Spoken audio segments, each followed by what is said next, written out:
Shalom, family. It's your man Elijah. Thank you for joining me at Unsectarian Wisdom. And as usual, I am a healthy, wise, strong, protected, celestial being that is loved by the Most High Creator. Alright, family. I got something I want to share with you today. Something that was real heavy on my spirit. Something almost like a warning of a future attack. A future attack that is going to come possibly simultaneously from the sky and also from the ocean at the same time, and if not simultaneously, one after the other. Whether it comes from the ocean first and then the sky following, I don't know. And matter of fact, I can't even give you a time frame. Look, it could happen in the next hour, the next day, next week, next month, next year, 10 years to maybe even 60 years. But I know it's coming because the world changes. I'm just here to report my findings. And I'm going to break this down and I'm going to present some stuff to you to show you what I'm talking about, right? So let's go ahead and jump in, right? And this attack will be by so-called aliens or higher beings, whatever you want to call them. But it's going to be something new, something we never seen before, as the Bible has said, right? I'm going to do something new. So just follow me, family. First I want to go here to some definitions, right? I want y'all to right now pretend like there's no such thing as space. There's no such thing as the space that we see in Star Wars, in Star Trek, in Marvel, and these things that we've been taught that space is. But just follow me, all right? So I want you to read this. Heavens. Forget this first part. But literally, the sky, especially perceived as a vault, in which the sun, moon, stars, and planets are suited, right? Similar, the skies, upper atmosphere, the firmament, vault of heaven, the blue, the wide blue yonder, right? The ether, the upper regions, right? This is a definition from YouTube. So you know I ain't trying to play you. This is from YouTube, family, right? Heaven. Let's go to the next one.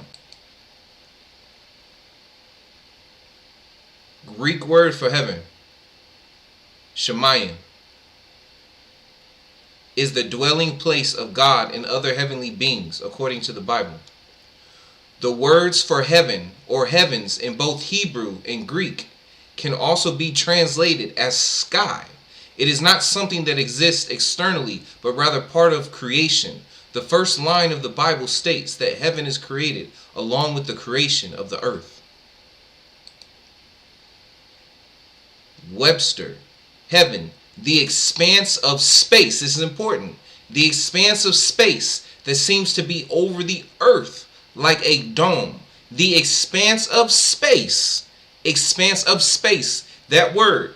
Don't think of space what we've been taught, family, as, like I said, Star Wars, Star Trek.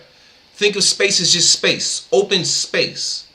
Don't just automatically attribute space. You look, there's space around me right now in my home. There's space around you right now wherever you are in your home or classroom or your car.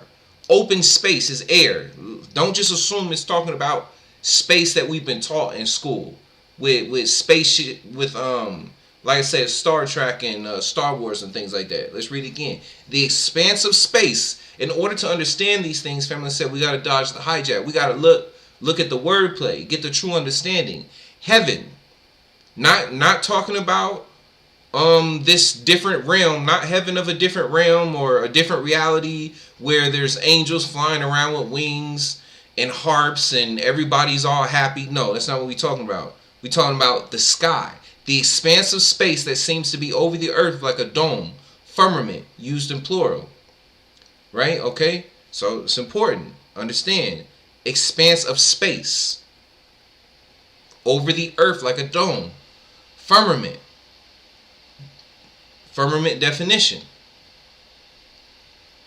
The heaven or the sky, especially when regarded as a tangible thing. Heaven, the blue. Alright? You getting this understanding, family?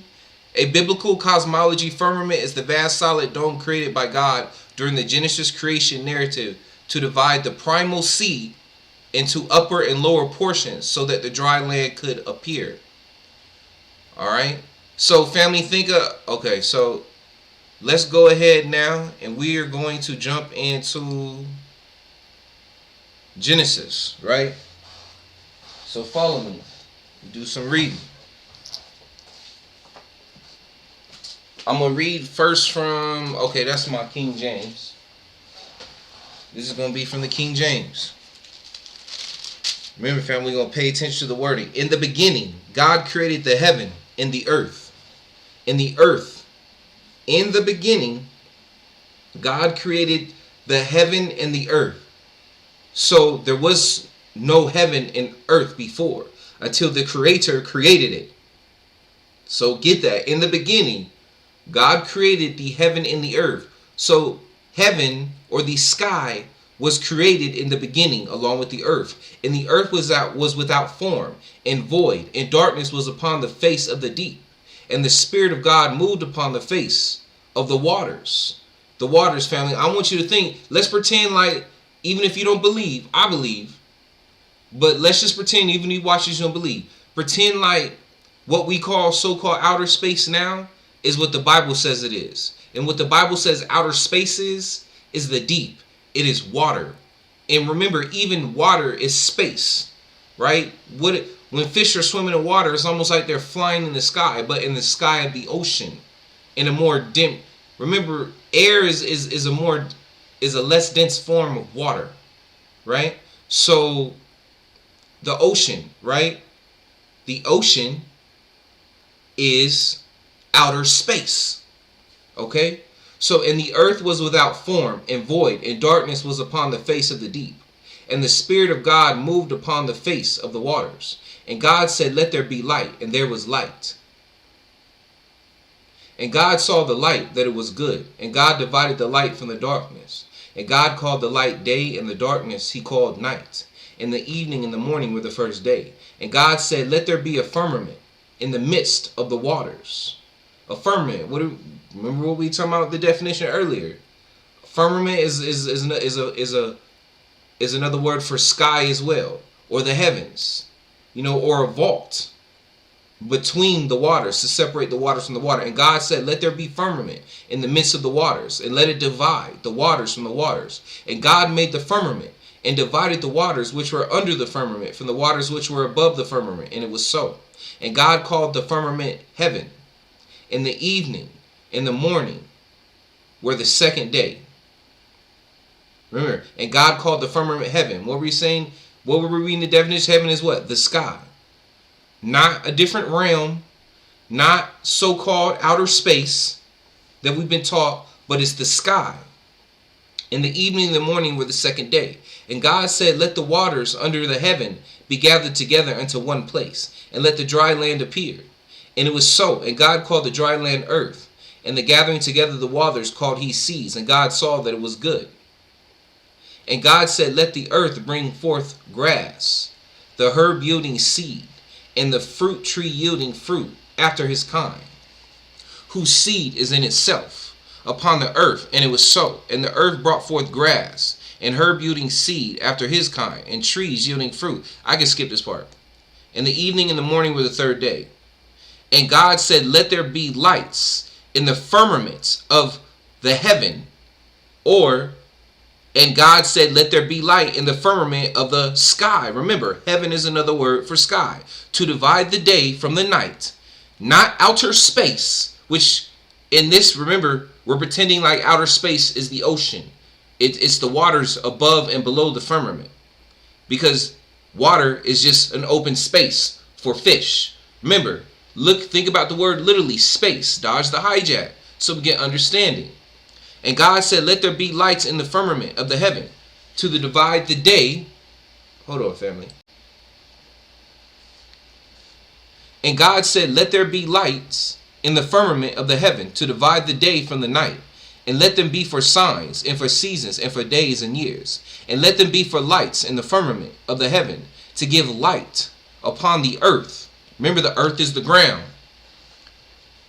And it was so. And earth is the dirt, the ground. That's what we walk on every day.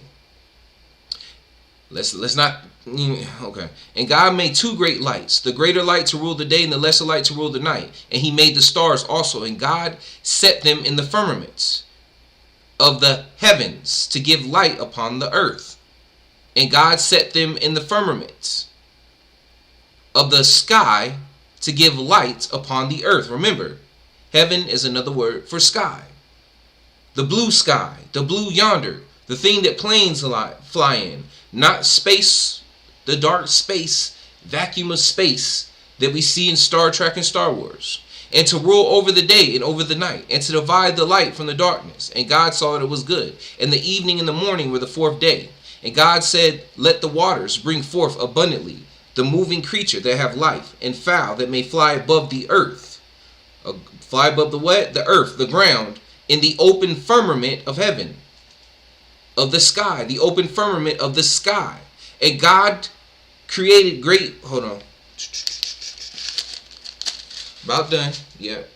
And God blessed them, saying, be fruitful. Hold on, no. I think, yeah. Okay. All right, yeah. I'm going to finish there at 22, family. I'm going to stop right there at verse 21. And now, stay with me, family. Give me a second. I'm going to read from... Now I'm going to read from my NIV. I'm going to read from my NIV, and I will be reading Genesis again. Because I want y'all to get this understanding and to hear the difference. In the beginning, God created the heavens and the earth, the sky and the earth. The earth was empty, a formless mass, cloaked in darkness. And the Spirit of God was hovering over its surface. Then God said, let there be light. And there was light. And God saw that it was good. Then he separated the light from the darkness. God called the light day and the darkness night. Together, these made up one day. And God said, let there be a space. You hear that? Let there be a space. Remember, space is just open space. Don't think about it as Star Wars or Star Trek, just space. And God said, let there be space between waters to separate water from water. That space is the sky. Here he said, let there be space. Space, aka heaven, sky. And so it was. God made this space to separate the waters above from the waters below. And God called the space sky. This happened on the second day. And God said, let the waters beneath the sky be gathered into one place so dry ground may appear. And so it was. God named the dry ground land and the water seas. And God saw that it was good. Then God said, let the land burst forth. Hold on. And God said, let bright lights. I skipped to 14. Hold on. Okay. So I skipped to 14. And God said, let bright lights appear in the sky. And God said, let bright lights appear in the sky to separate the day from the night. They will be signs to mark off the seasons, the days, and the years. Let their light shine down upon the earth. And so it was. Not, remember, it didn't say he put them in outer space, but in the sky. Let the blue sky, the blue yonder, the heavens underneath the what? The firmament. The firmament is the vault that holds the sky under it. The firmament that separates the waters above from the waters below. For God made two great lights, the sun and the moon, to shine down upon the earth. All right, look, we're going to stop there. I think you guys get the point on that, right? And hold on, stay with me. I want to make sure. Okay, so now I also want to read. Hold on.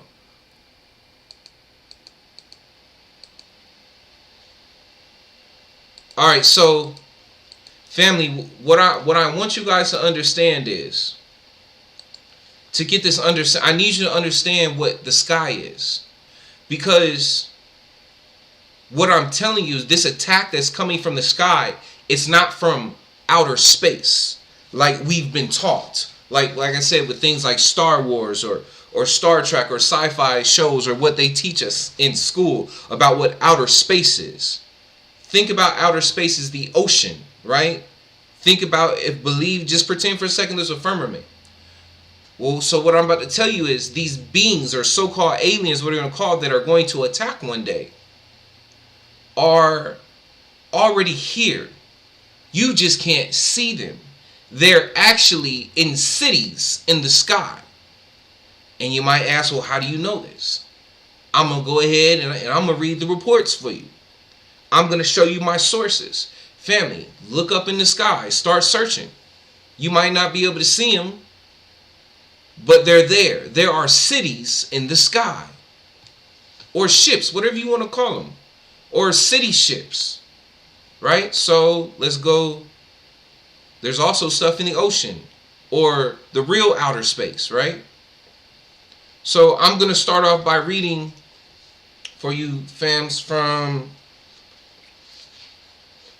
the Emerald Tablets of Thoth the Atlantean, right? So first I'm going to read page 20 from the Emerald Tablets. The thoughts of the Atlanteans turned downward into the darkness until at last the dweller arose in wrath from his detachment, speaking the word, calling upon the power. Deep in earth's heart, the sons of Amenti heard, and hearing, directed the changing of the flower of fire that burns eternally, changing and shifting, using the logos, until that great fire changed its direction. Then the great waters broke over the world, drowning and sinking, all changing earth's balance, until only the temple of light was left standing on the great mountain of Undal, yet rising out of the water. Some then living were saved from the rush of the fountains.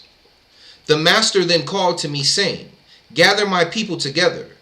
By the arts ye have learned, take them far across the waters until ye reach the land of the hairy barbarians dwelling in caves of the desert.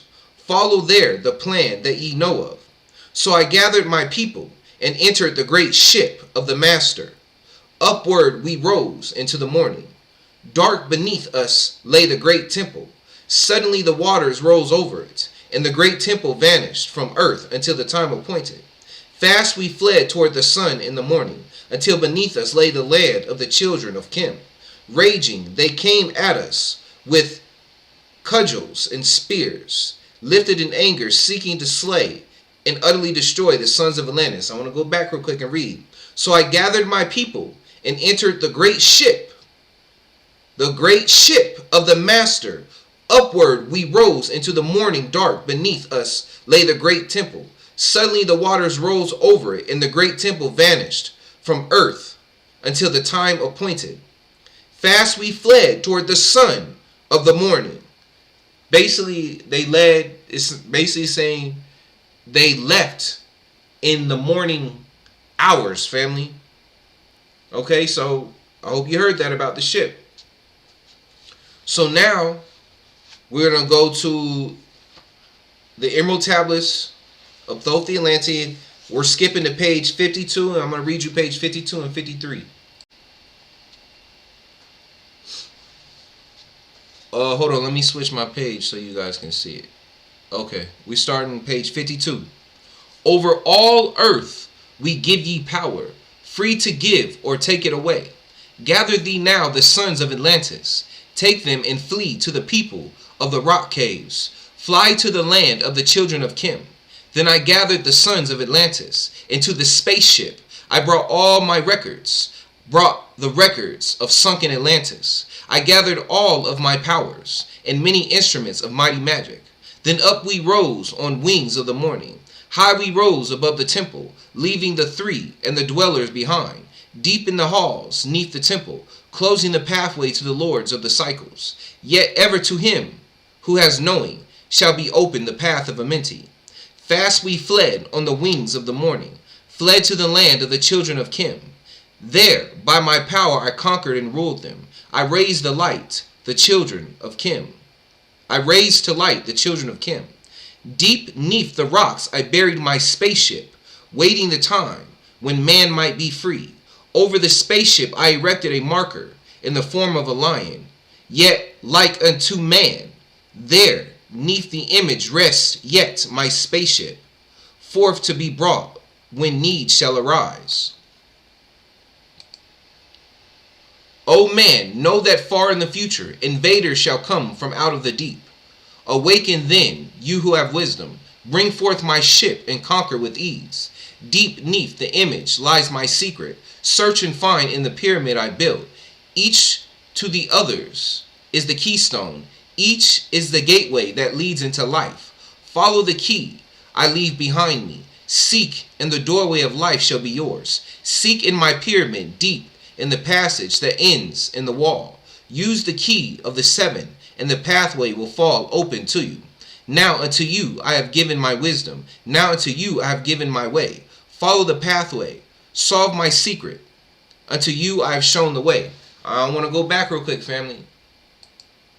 So, over all earth we give ye power, free to give or take it away. Gather thee now the sons of Atlantis, take them and flee to the people of the rock caves. Fly to the land of the children of Kim. Then I gathered the sons of Atlantis into the space. Remember, spaceship. What is it, space? It could mean, in other words, sky ship, heaven ship. It doesn't mean space as in, like, once again, Star Wars or Star Trek, what we taught in school. Space, just think of space. It's a ship that flies in the open space of the sky, the open space of the firmament, a spaceship. I brought all my records of the sunken Atlantis. I gathered all my powers and many instruments of mighty magic. Then we rose on the wings of the morning. High we rose above the temple, leaving the 3 and the dwelling behind, deep in the halls, neath the temple, closing the pathway to the lords of the cycles. Yet ever to him who has knowing shall be open the path to Amenti. Fast we fled on the wings of the morning, fled to the land of the children of Kim. There by my power I conquered and ruled them. I raised to light the children of Kim. Deep neath the rocks I buried my spaceship or skyship, waiting the time when man might be free. Over the skyship I erected a marker in the form of a lion, yet like unto man. There neath the image rests yet my skyship, forth to be brought when need shall arise. Remember, we reading the definition, family. Hold on. Matter of fact, let me bring that up again. Was it this one? Heaven, the expanse of space that seems to be over the earth like a dome. Space. I wanted to show that again. See that? The expanse, and this is from what people, Merriam-Webster. The expanse of space that seems to be over the earth, which is the ground that we stand on, like a dome. So I want to throw that out there. Let's get this understanding, family. Oh man, know that. Hold on. Oh, my bad.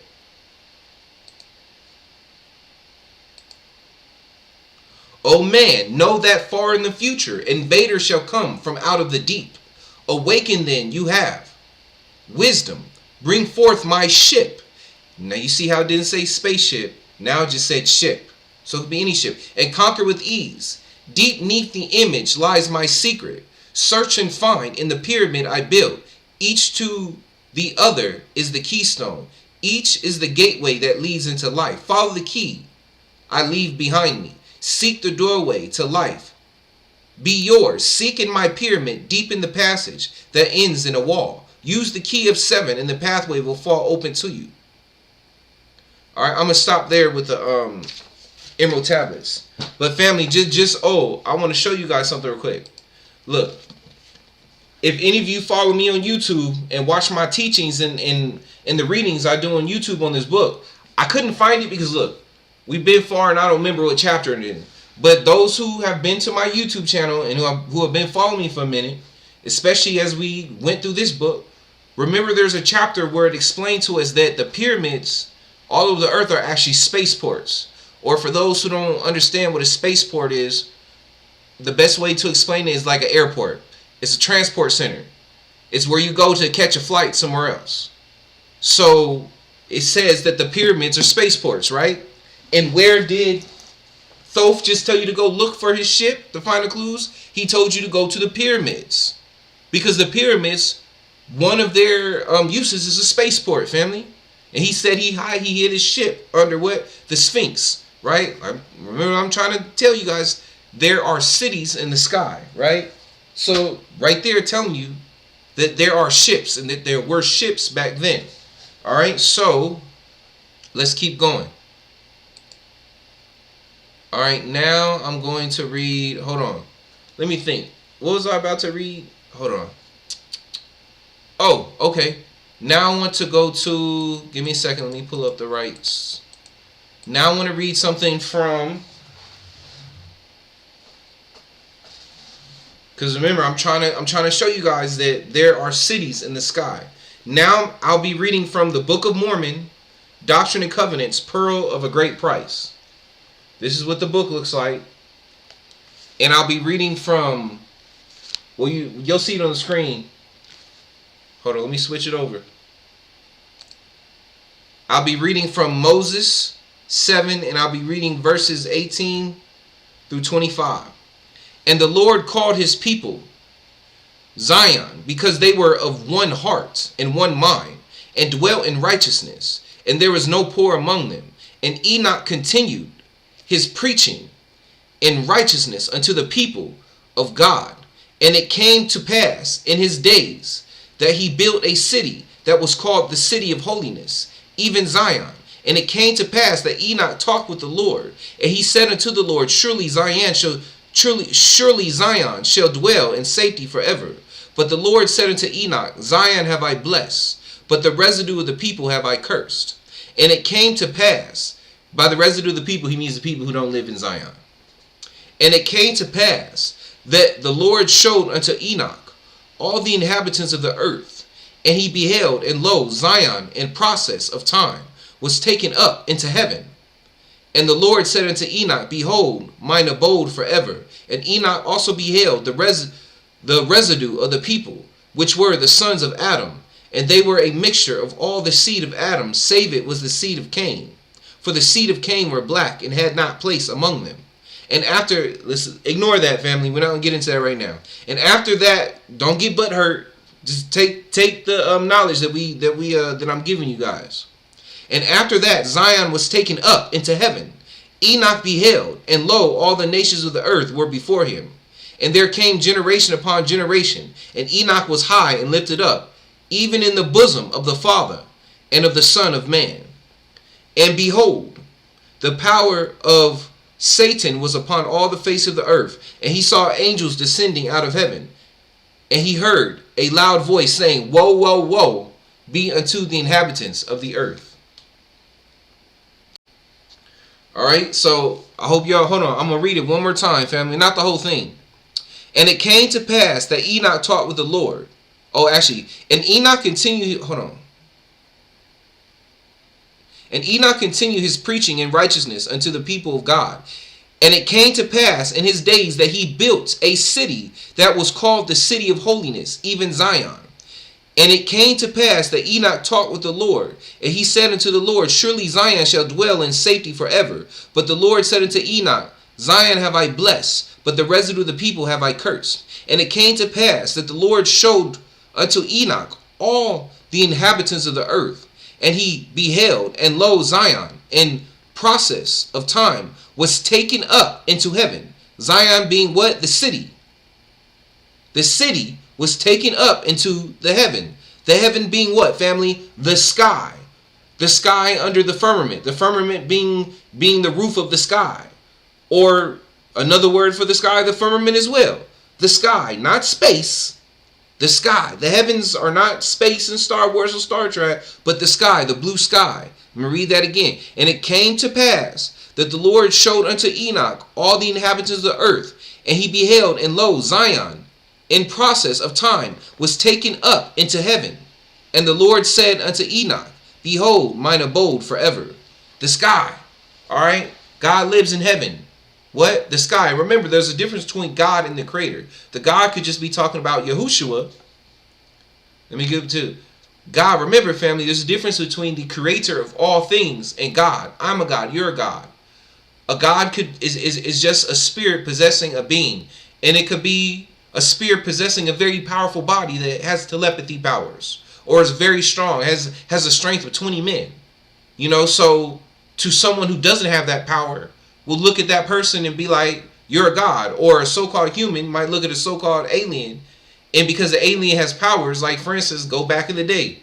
Remember when it was saying that, remember in the Emerald Tablets, it said it went to the land of Kim, and they came to attack them with spears, but he subdued them, and then they worshipped him like he was a god. Once again, but he's not a god. He's not a god. He's just like you and me, but he has gifts from the Creator or certain powers, right? That's what we are reading. All right, so I wanted to read you that out of the book of Moses. Now, hold on. I want to read something else for you. Where are we going next? Give me a second, family. I'm going to try to get through this. Now, I want you guys. Now, I'm going to read.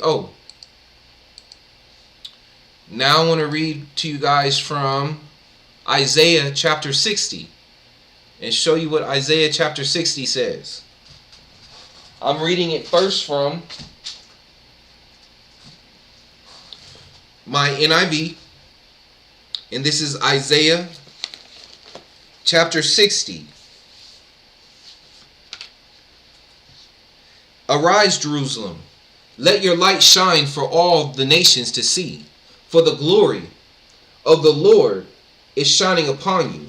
Darkness as black as night will cover all the nations of the earth, but the glory of the Lord will shine over you. All nations will come to your light. See, darkness doesn't necessarily mean skin. It means just not a good person, or a person who's devoid of wisdom or devoid of righteousness. All nations will come to your light. Mighty kings will come to see your radiance. Look and see, for everyone is coming home. Your sons are coming from distant lands. Your little daughters will be carried home. Your eyes will shine and your hearts will thrill with joy. For merchants from around the world will come to you. They will bring you the wealth of many lands. Vast caravans of camels will converge on you. The camels of Midian and Ephah. From Sheba they will bring gold and incense for the worship of the Lord. The flocks of Kedar will be given to you, and the trams of Nebath will be brought for many altars. In that day I will make my temple glorious. And what do I see flying like clouds to Israel, like doves to their nests? They are the ships of Tarshish, reserved to bring the people of Israel home. You hear that? Let me read that again, family. And what do I see flying like clouds to Israel, like doves to their nests? They are the ships of Tarshish, reserved to bring the people of Israel home. You hear that, family?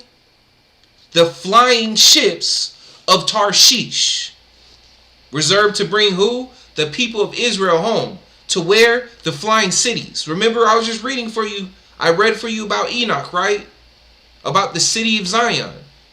So these ships are either city ships, where they're actually big ships that are actual cities at the same time, or they might send smaller ships to pick people up to bring them to these cities in the sky that we cannot see. These cities are just blending in with the sky, family. And now again, I want to go ahead and read you Isaiah 60 again, but this time I'm going to read it from the Sefer. The Sefer this time. This is the Sefer. And I'm going to read Isaiah 60 from the Sefer.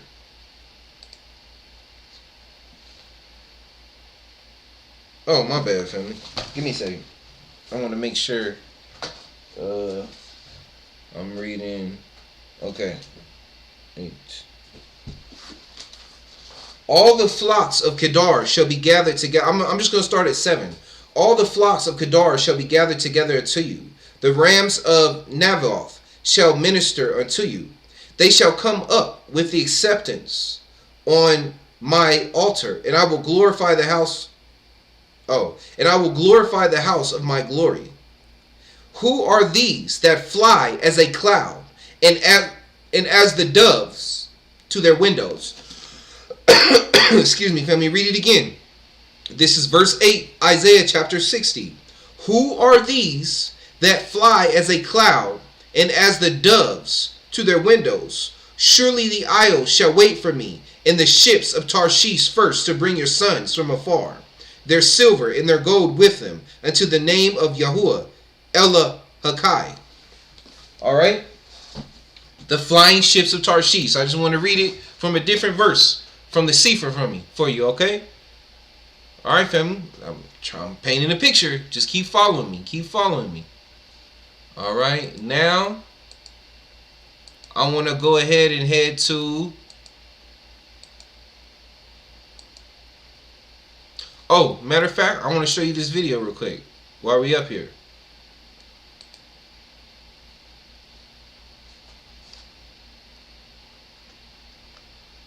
And just in case, hold on.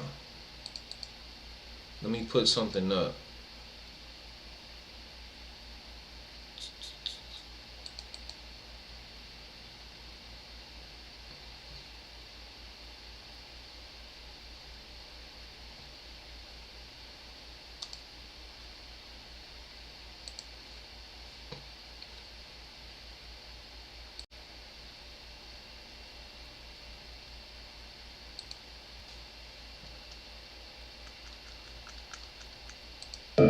Floating City.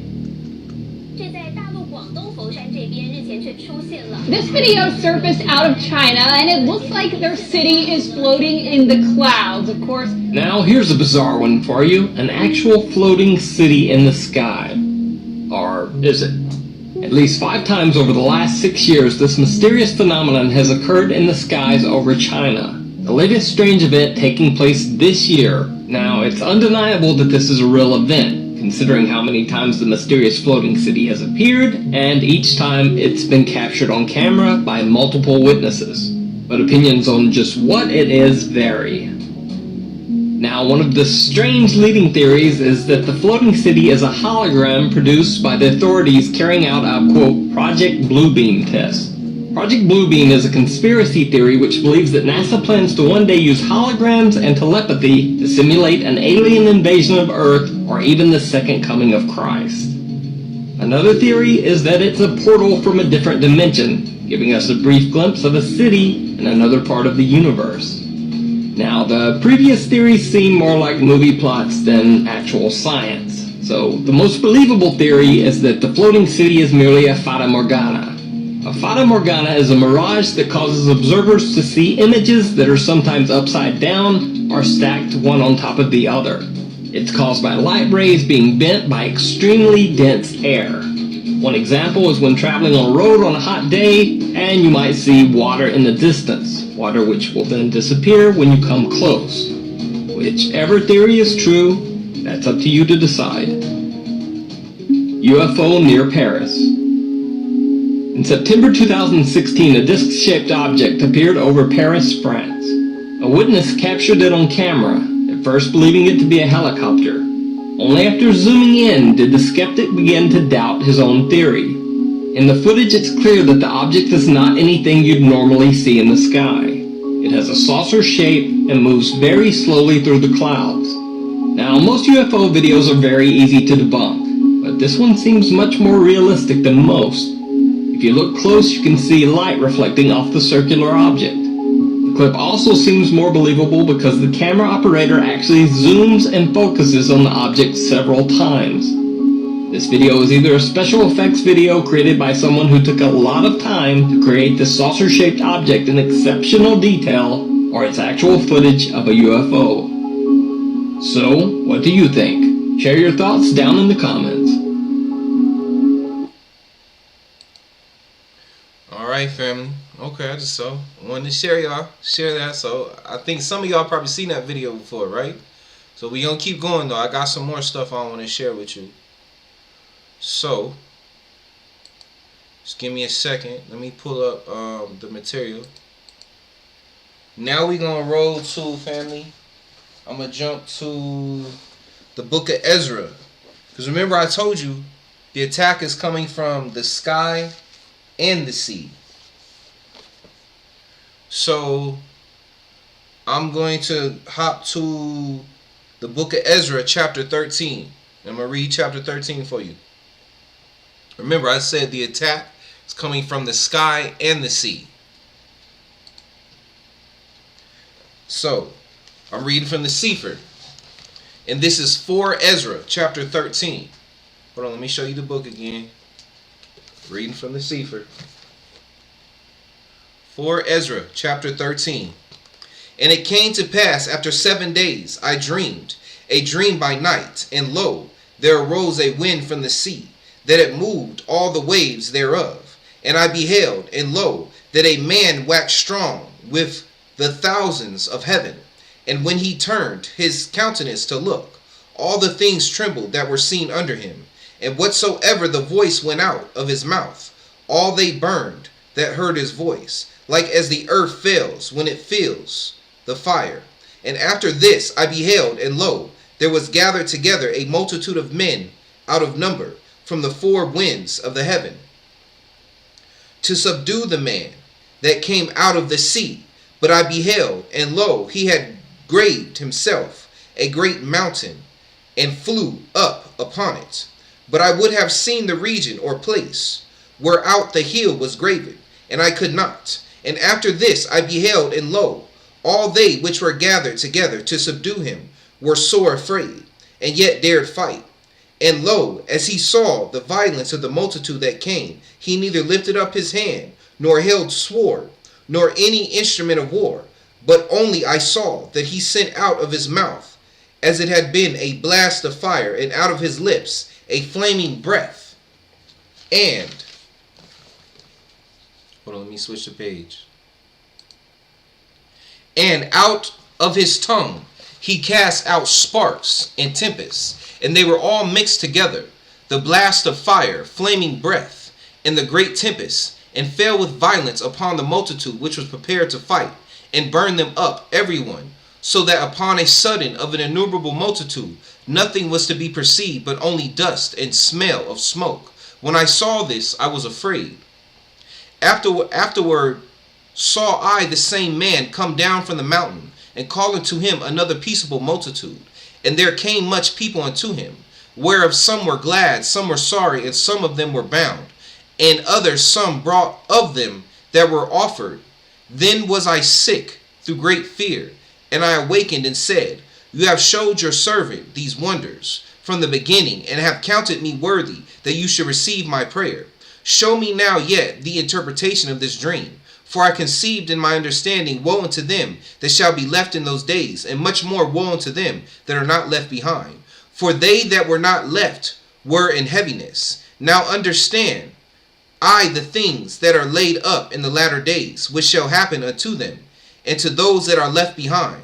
Therefore are they come into great perils and many necessities, like as these dreams declare.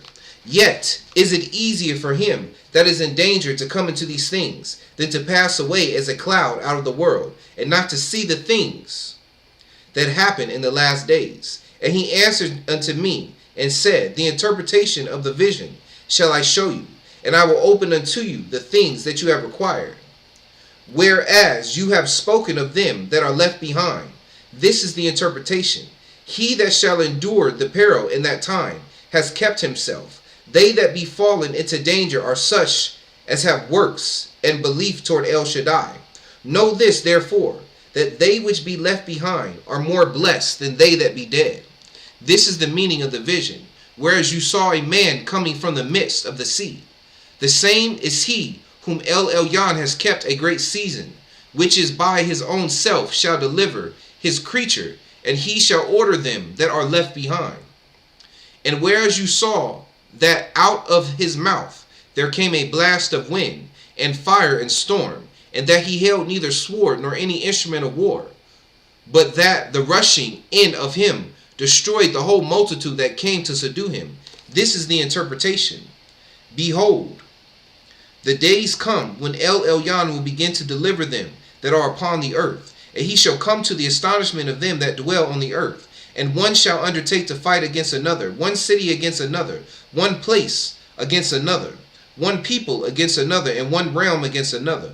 And the time shall be when these things shall come to pass, and the sign shall happen which I showed you before. And then shall my son be declared, whom you saw as a man ascending.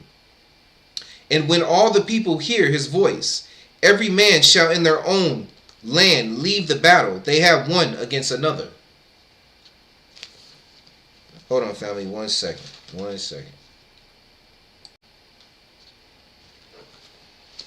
And an innumerable multitude shall be gathered together, as you saw them, willing to come and to overcome him by fighting. But he shall stand upon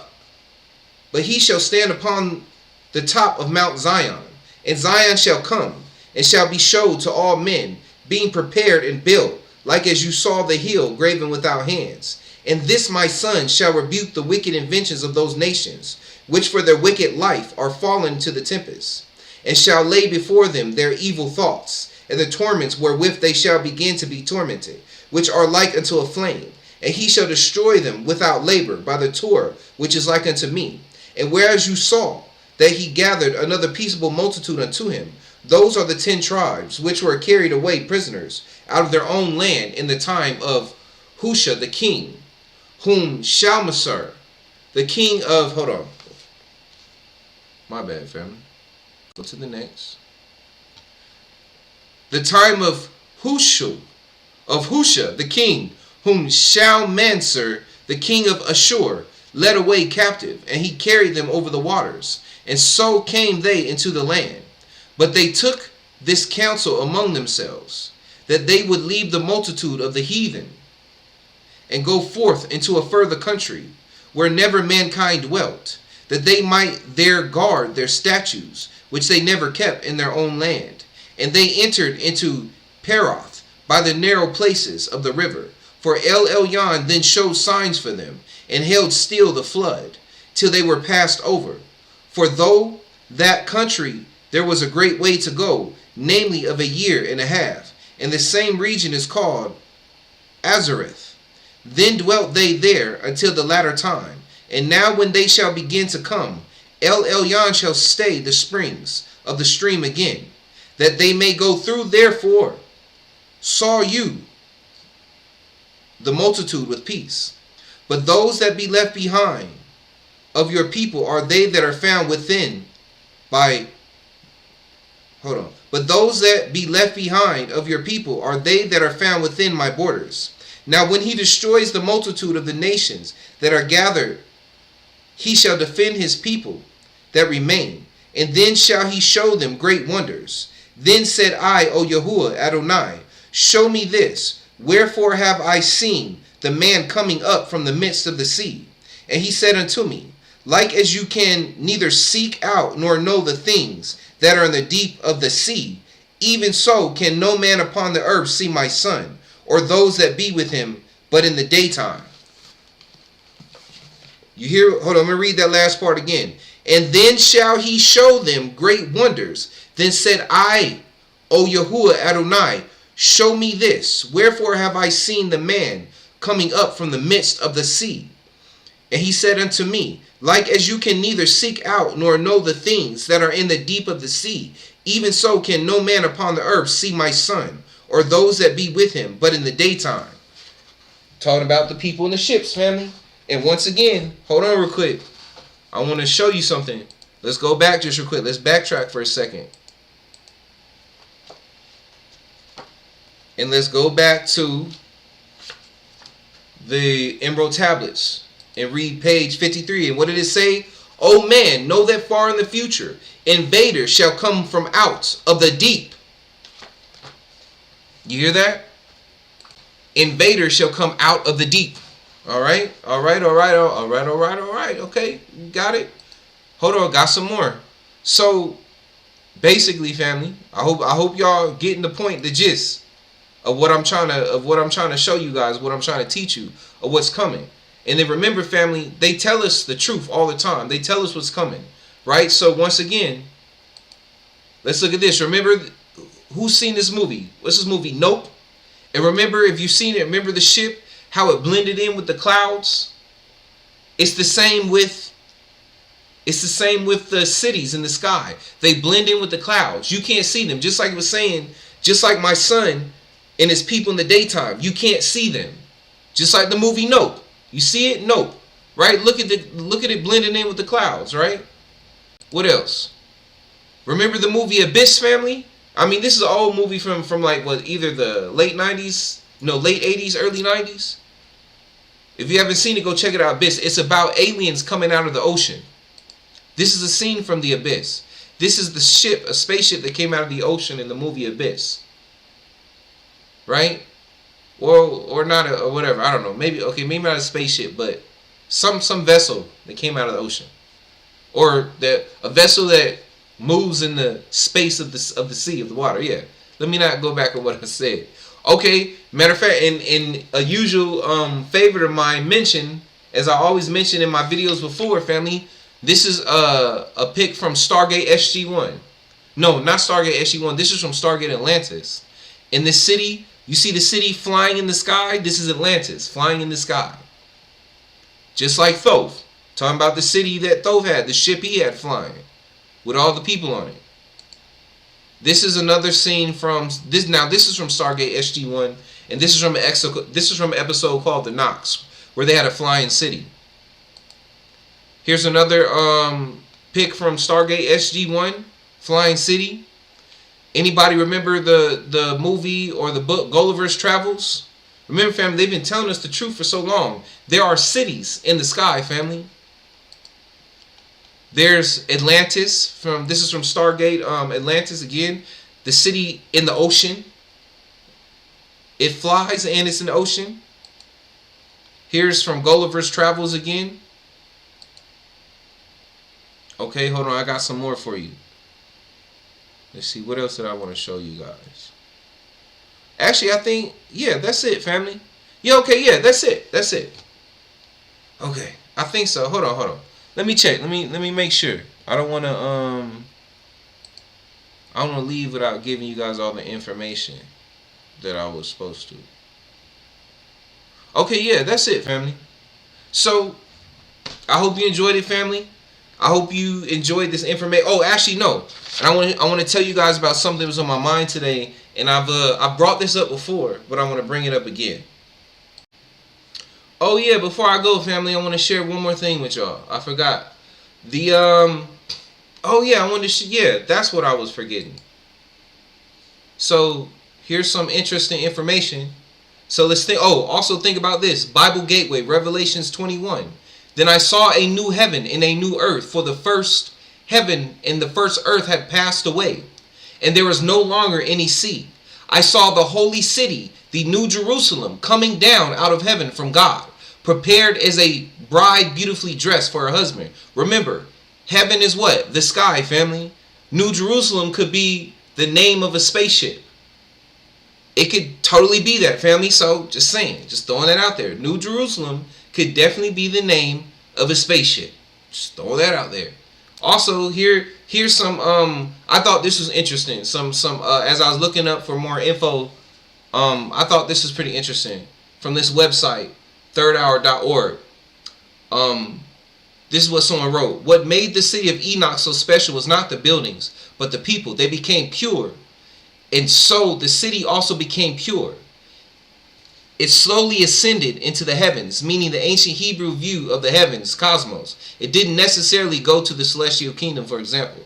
According to George Loeb's journal, it was still visible after the flood in Nimrod's day. Nimrod sought to create a pseudo-city of Zion, Babylon. He created the tower, which was a giant ziggurat. Ziggurats were temples that represented the mountain of the gods. It was a stepping off point to enter into the heavens. Many cultures held to this belief, including the Greeks. Mount Olympus. Whenever one reads in the scriptures or ancient Hebrew texts about an event on a mountain, it is almost always tied to a great apocalypse revelation. Often it includes a theophany seeing God on his throne. According to Loeb's journal, Joseph Smith taught that the Tower of Babel was built to overtake the city of Enoch. Nimrod wanted to ascend to the holy city and seize it. For this reason, God determined that the people were organized for evil, and there was nothing they purposed which they could not do. So he confounded them and drove them apart. So yeah, I just wanted to read that part. If you want to read the rest, go ahead, just pause it and read it there. Also, I want to show you guys this page. Enoch in the city of Zion. Can an entire community ascend to heaven? So I want you to know that I'm not just talking out of my butt. I'm not going to read this, but I wanted to show you guys. I read a little bit. In chapter 7 of the book of Moses and the Pearl of Great Price, Joseph Smith provides us with an extensive account of how Enoch built a city called the City of Holiness, even Zion.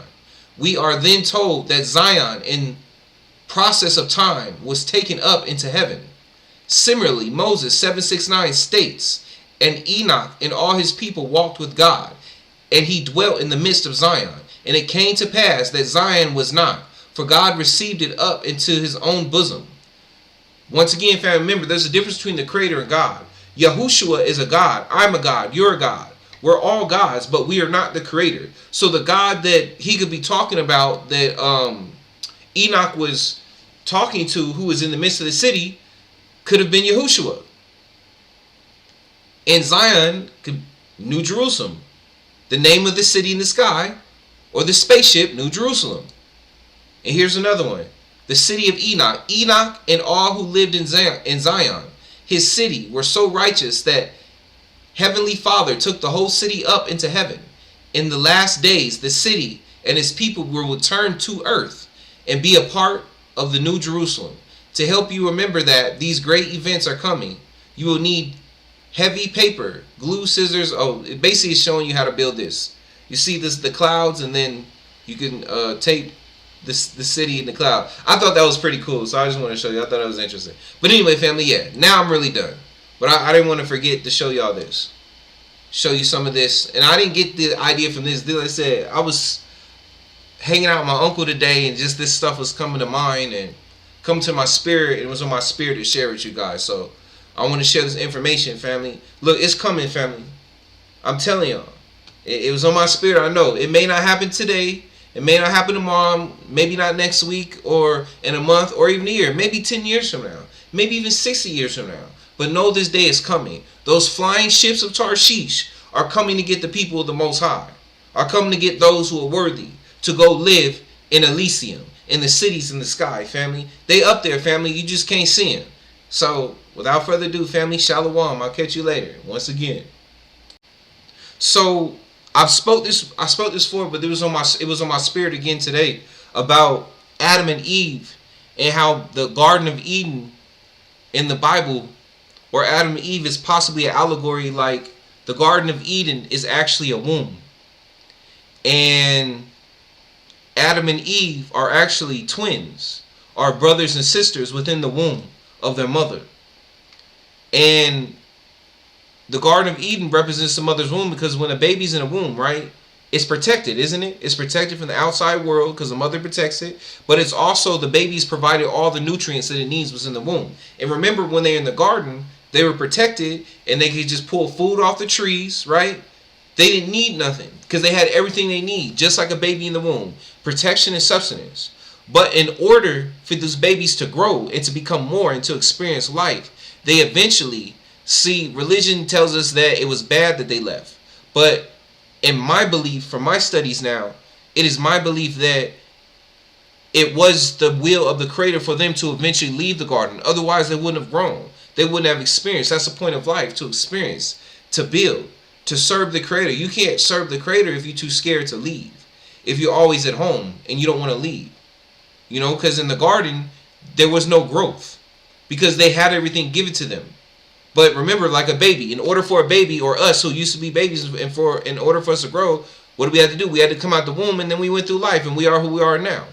Right? So that's, once again, that's the cherubim. The cherubim, in allegory wise, could be representation of the mother's vagina, and how once a baby leaves the mother's vagina or the womb, guess what? You can't go back. There's no going back to the garden. There's no going back to having everything done for you. Once you're in the real world, you're in the real world. It is what it is. Now I'm kind of wondering, though, if maybe the snake could also be representation of the umbilical cord being cut. But, and also, think about this.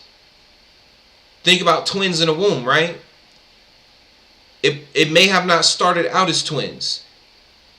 Because as the baby was building itself in the womb of the mother, the baby split into two. You know how the Bible talks about Eve came from Adam's rib? Or in other words, the atom, right? Your body's made up of atoms. And what do atoms do? They split. So the atom within the womb split to form Eve, brother and sister. And then think about this. You know, people talk about how the Bible actually might come from Egypt, right? Might come from the hieroglyphs or emerald tablets of things of that nature. Well, remember back in the day, pharaohs used to marry their brothers. Pharaohs used to marry their sisters. A pharaoh, it was brother and sister. And Adam and Eve in the womb were brother and sister. Not saying this is right. I ain't for that light. But I'm just kind of throwing some stuff out there, some information that maybe you guys never thought about. So think about that. Maybe the Garden of Eden is an allegory, a representation. And obviously, honestly, there's many different meanings for the Garden of Eden. So I'm not sitting here and say this is the only one, but I'm saying this is one interpretation, something that came to me the other day, today again. I've spoke about it before, but it came to me again today, just randomly, and just added some new stuff to where Adam and Eve, they're twins. They were brother and sister in the womb, and they came out together, and they married each other and had kids. So, just an interesting thought, family. All right, family. So, without further ado, I enjoyed y'all. I'm a healthy, wise, strong, celestial king that is loved by the Most High Creator. I'll catch y'all later, family. Shalom. Be blessed. Shalom, family. It's your man Elijah. Thank you for joining me at Unsectarian Wisdom. And as usual, I am a wise, healthy, strong, anointed, celestial being that is loved by the Most High Creator. Family, thank you for watching my video, and thank you for watching all my other videos. And if you haven't already done it, do me a favor and click on the subscribe channel. Subscribe to my YouTube for me and help me manifest something, family. Help me get to a goal of 1 billion followers, family. Help me manifest this, because once I make it to 1 billion followers, family, the world, not too long after, will come to an end. And soon after that, the new world will be born. Family, I don't care who it is. Send it to your mama, to your daddy, to your kids, to your cousins, to your auntie, to your uncle, to people you hate, to the Russians, to ISIS, to the Taliban. Send it to everybody on the continent of Africa, everybody on the continent of Asia, South America, North America. Send it to the Creator, family. Just get it out. Let our voices be heard, family. If you tired of this Western ideal of life, if you tired of the wicked being prosperous, family, go ahead. Let our voices be heard, because every subscribe is another manifestation towards the end of this world. And if you watch my channel, you know what the end of the world is, family. So join me, family. Let's join in hands and usher in the end of this world. Let's usher in the end of Babylon, family. Subscribe, subscribe, subscribe, because let's be honest. If someone like me and my channel can get 1 billion subscribers, something must not be right. So let's go ahead and manifest this, family. I'll be riding the coattails with you to the very end. And just in case you forgot, this is the YouTube right here. Go ahead, family. Send this out to your family, to your friends, to the people you hate, your enemies. Let's get it on, family. Subscribe, subscribe, subscribe. Shalom, family. I'll catch you later.